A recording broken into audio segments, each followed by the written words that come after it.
इसमें आज पल्लव वंश देखेंगे। साउथ इंडिया का टॉपिक है। पल्लव वंश 300 लगभग एडी से स्टार्ट होकर 900 एडी तक चलता है। पल्लव वंश साउथ इंडिया की हिस्ट्री पार्ट है। खासकर साउथ इंडिया की हिस्ट्री नाम सुनते ही स्टूडेंट के बीच में एक डर सा माहौल आ जाता है, क्योंकि बहुत कॉम्प्लिकेटेड है उधर का। फिर भी एग्जाम पॉइंट ऑफ व्यू से इसको छोड़ के नहीं जा सकते।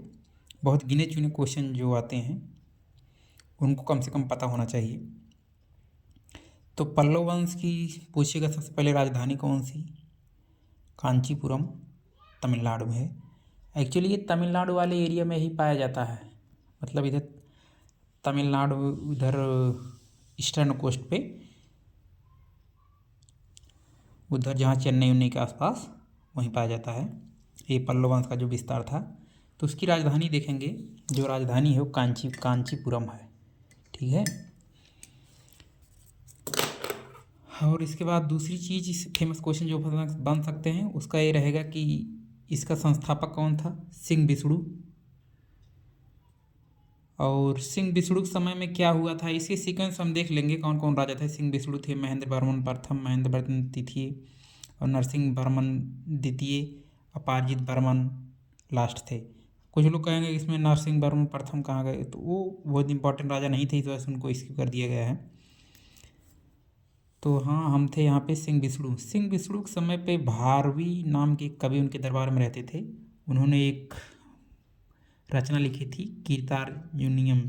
तो क्वेश्चन पूछेगा कीर्तार्जुनीयम बुक भारवी लिखे थे, वो किसके दरबार में रहते थे? सिंह विष्णु के समय में रहते थे। वराह गुफा टेम्पल भी इन्हीं के समय बना था। इसके बाद आ जाएंगे महेंद्र वर्मन प्रथम। महेंद्र वर्मन प्रथम की समय की एक रचना है मत्त विलास प्रहसन, उपाधि है चित्रकार पुली। तो सिंह विष्णु के समय में जो थे, कौन सी रचना थी? तो कीर्तार्जुनीयम थी। महेंद्र वर्मन के समय जो थी मित्त विलास प्रहसन थी। तो सिंह विष्णु का हो गया, महेंद्र वर्मन प्रथम का हो गया। इसी तरह नरसिंह वर्मन प्रथम आ जाएंगे। यहाँ देखोगे नरसिंह वर्मन प्रथम और नरसिंह वर्मन द्वितीय के समय ज़्यादा चीज़ें लिखी गई हैं, तो इसका मतलब इनसे ज़्यादा क्वेश्चन बनते हैं। तो नरसिंह वर्मन प्रथम, नरसिंह वर्मन द्वितीय, ये बाप बेटे थे, ये बाप थे, उनके बेटे थे। जिस बाप तस बेटा वाली यही कहावत है इसमें। तो महेंद्र वर्मन के बाद नरसिंह वर्मन प्रथम। नरसिंह वर्मन के समय जो हुआ था वातापी कोंडा। वातापी कोंडा एक्चुअली में क्या था ना, जो महेंद्र वर्मन के बाद जो नरसिंह वर्मन आए थे, वातापी कोंडा इसलिए कहा गया क्योंकि पुलकेशिन द्वितीय का नाम एक बार और सुने होंगे कि हर्षवर्धन के समय में इन्हें वहाँ पे हराया था नर्मदा नदी के तट पर, तो साउथ में विस्तार को रोक दिया था। तो पुलकेशिन द्वितीय जो था वो नरसिंह वर्मन पिता यानी महेंद्र वर्मन को भी हराया था। तो हराया क्या था, उनको मार दिया था शायद। पिता की मौत का बदला इन्होंने लिया था नरसिंह वर्मन प्रथम ने पुलकेशिन द्वितीय को हराकर, और उपाधि महामल्ल की। महामल्ल शब्द का जब आएगा तो नरसिंह वर्मन से रिलेटेड करना, क्योंकि इसमें पूछेगा महामल्ल शैली कौन सी थी। महामल्लपुरम में एक महामल्लपुरम बनाए थे जिसको महालीपुरम इस समय कहा जाता है। महाबलीपुरम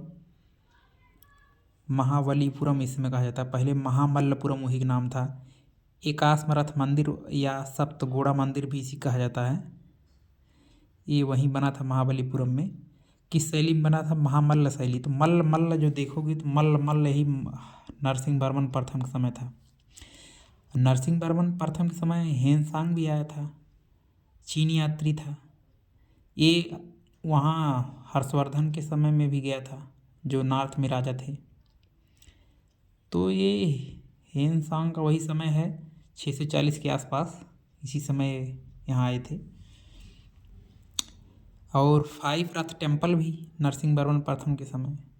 तो नरसिंह वर्मन प्रथम जो तीसरे इसमें राजा की जिक्र हम कर रहे हैं, तो इनके रिलेटेड जो इम्पोर्टेंट क्वेश्चंस हैं, जैसे वातापी कोंडा, महामल्ल शैली, महामल्लपुरम, में जो एक मंदिर बना है एकाश्मरथ मंदिर, या इसी को सप्तगोड़ा मंदिर भी कहते हैं। हेनसांग किसके समय में आया? नरसिंहवर्मन प्रथम के समय में। फाइव रथ टेम्पल किसके समय में? नरसिंहवर्मन प्रथम। तो ये सब चीज़ें जो है नरसिंहवर्मन प्रथम से रिलेटेड है। इसके बाद आते हैं नरसिंहवर्मन द्वितीय। नरसिंहवर्मन द्वितीय का नाम जैसे आगे पूछेगा शोर टेम्पल कहाँ किसने बनवाया था? कवि दस कुमार चरित्र किसके समय थे जिसने उन्हें दांडी की रचना की थी? रचना वाले दो पहले भी पढ़ चुके हैं, एक तो मत विलास पर हसन रचना महेंद्र वर्मन प्रथम के समय, और कीर्तनार्जुनीयम बहुत बार पूछा है। भारवी लिखे थे, दरबारी कवि थे सिंह विष्णु के, पहले जो संस्थापक हैं इसके पल्लव वंश के।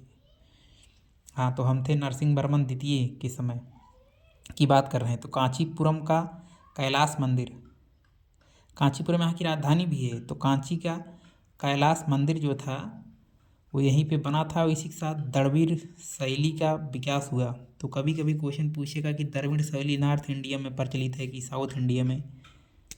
तो नॉर्थ से नागर शैली नॉर्थ इंडिया में चलती है, और साउथ में चलती है दक्षिण द्रविड़ शैली, दक्षिण दा से दक्षिण, दा से द्रविड़ शैली।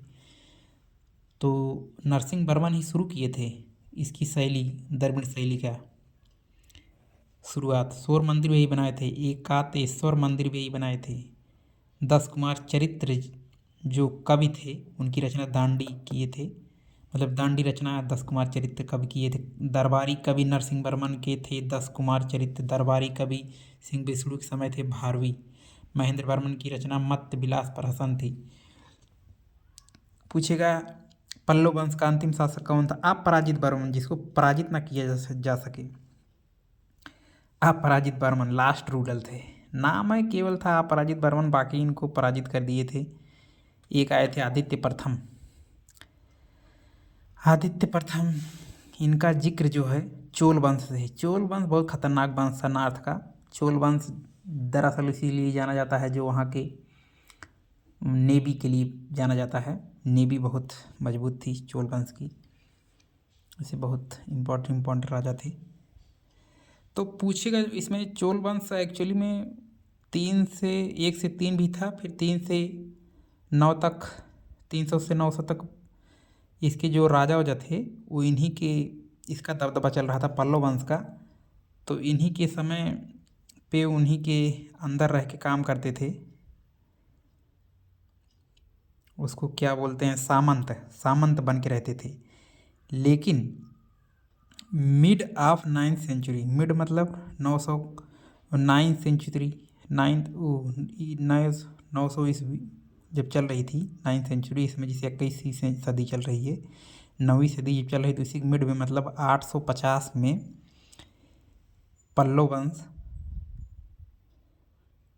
में एक विजयालय थे, विजयालय किंग थे। विजयालय साहब किए क्या? तंजौर एक जगह जो है साउथ में ही, तंजौर को जीत लिए, और इसके बाद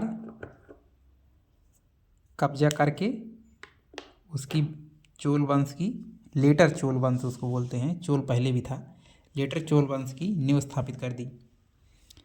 जबकि अपराजित वर्मन को उसी के पुत्र आदित्य वर्मन ने 897 में आदित्य प्रथम ने अंतिम पल्लव राजा अपराजित वर्मन का वध किया। चोल वंश पहले भी थे पर कमज़ोर होने के कारण उन्हीं के सामंत बन के रहते थे। तो एक बार ही देख लीजिएगा, इसकी स्क्रीनशॉट लेके भी देख सकते हो लास्ट टाइम रिवीजन के लिए, आरआरबी जेईई वगैरह में, या फिर रेलवे किसी भी एग्जाम में हिस्ट्री जहाँ पूछी जाती है। तो साउथ का क्वेश्चन अगर एक भी आप कर ले जाओगे तो काफ़ी एज मिल जाती है। बाकी इसी की तरह चोल वंश का भी डिस्कस करेंगे इसके बाद, और 10 मिनट का ये वीडियो है, इतना रिवीजन के लिए बहुत काफ़ी है। Thank you.